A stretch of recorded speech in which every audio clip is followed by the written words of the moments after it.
Welcome, y'all, to my channel. My name is Alex, and this channel is about personal development. It's about becoming the best you that you can possibly be on this earth.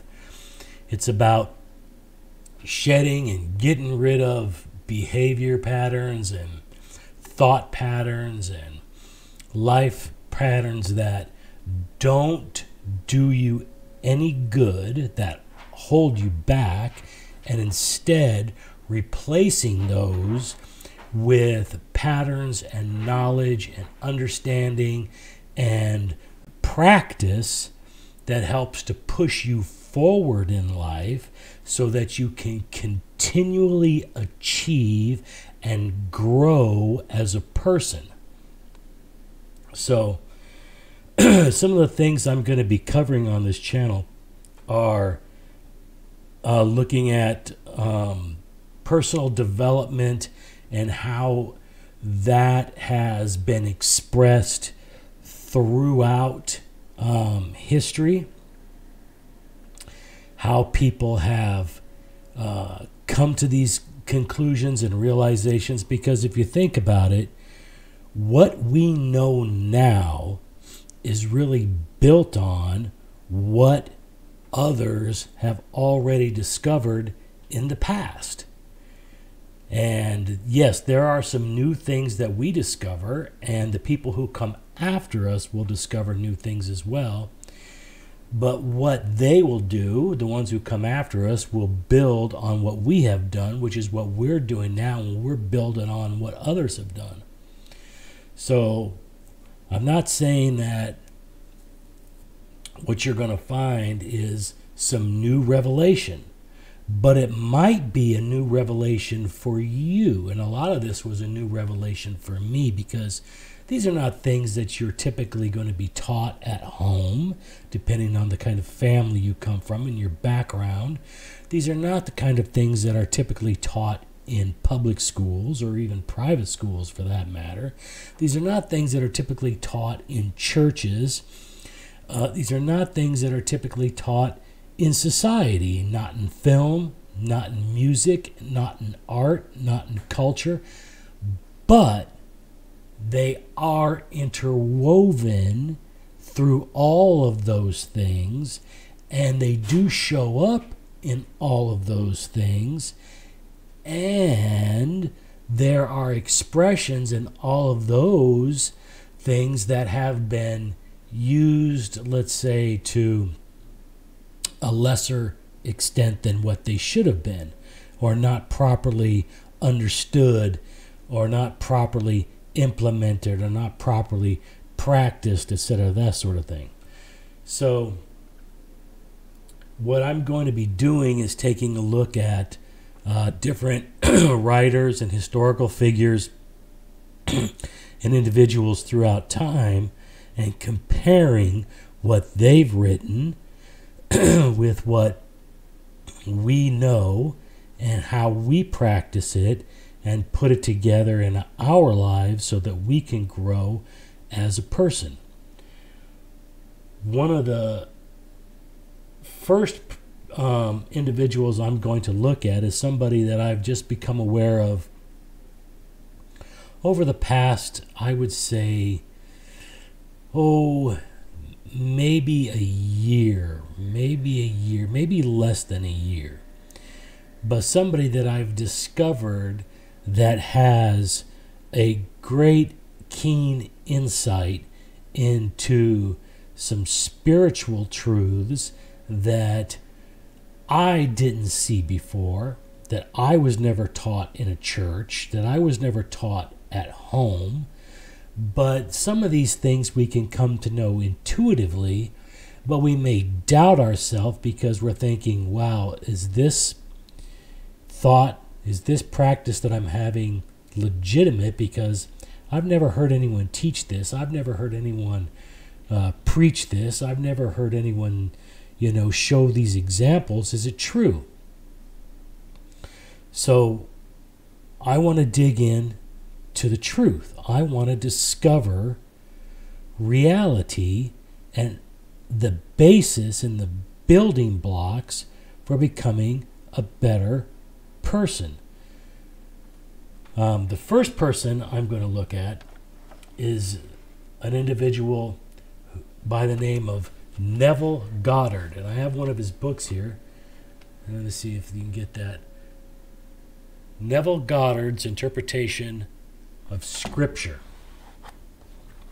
So, Neville Goddard's Interpretation of Scripture is unlocking the secrets of the Bible. And these are not things... Now, when I was a kid, my mom used to take us to church.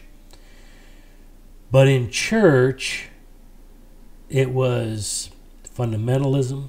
It was never the idea of personal development in its concrete form. So, for example, a preacher will preach on a certain passage of Scripture, right?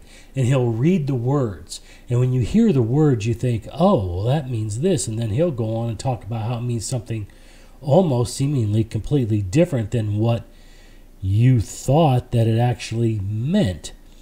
And in some instances, that's legitimate because of word usage, but also in other instances, it's just off because they haven't done their homework.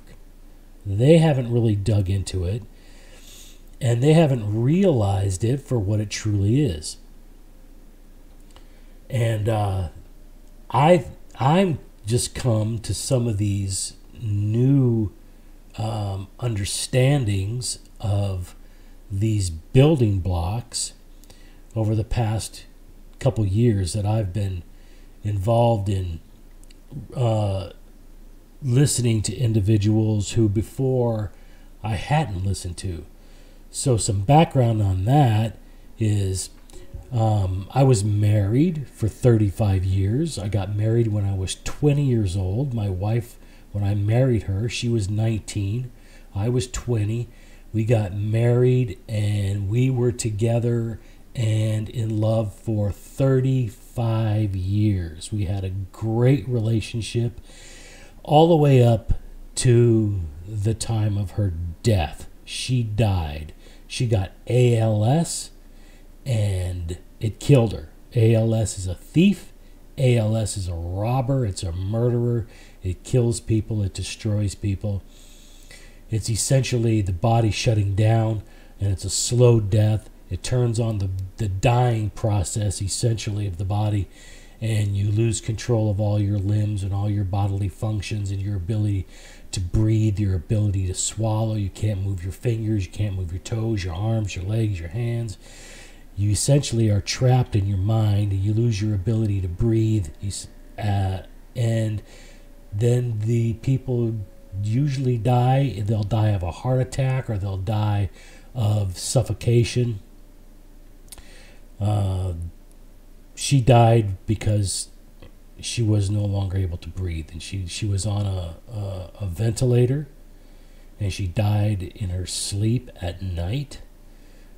And after that, I mean, I lost my best friend, I lost my lover, I lost my wife, I lost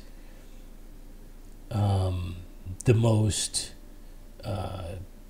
beautiful, spiritually connected being I have ever had the privilege of being associated with. She was a top quality female. She was somebody who followed her dreams, always pushed to greater heights, just like myself. But I was doing it on pure instinct, and so was she, because we didn't really understand the principles or these foundational ideas. We just had those ideas. They were just instinctive to us to always to grow and to learn, be lifelong learners. We always read. We always wanted to be more. We got educated. She had a bachelor's degree in accounting, a master's degree in business administration. She had a post-bac degree in education. I got my bachelor's degree in secondary education in art. I got my master's degree in theology with an emphasis in biblical studies and theology. And even when I was in seminary, I never learned these things. These didn't occur to me. These processes and these foundational aspects of how to become a better person were not really there. In some ways they were, but I think that they were less appreciated, let's say, I don't mean appreciated per se, but less focused on, because mostly people were focused on, foundational aspects of faith and that sort of thing.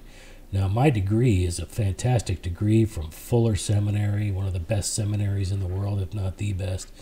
And it's non-denominational, which means I don't come from a denominational background. I don't have a denominational viewpoint, and I don't want one. And that's why I chose Fuller's, because I didn't want a denominational viewpoint. I wanted a broad spectrum. And so I'm used to that, and so that's how I can look at someone like Neville Goddard and some of the others that we'll be talking about, and some of those that I learned about, and start to understand them in the perspective that they're coming from, and being able to pass that information on to you, because I want you to know it, I want you to understand it, so that you can get it maybe earlier in life than I did, or even later in life, or at the same time. It doesn't matter when you get it. All that matters is that you get it. Because as soon as you can start making your life better, the better off you're going to be.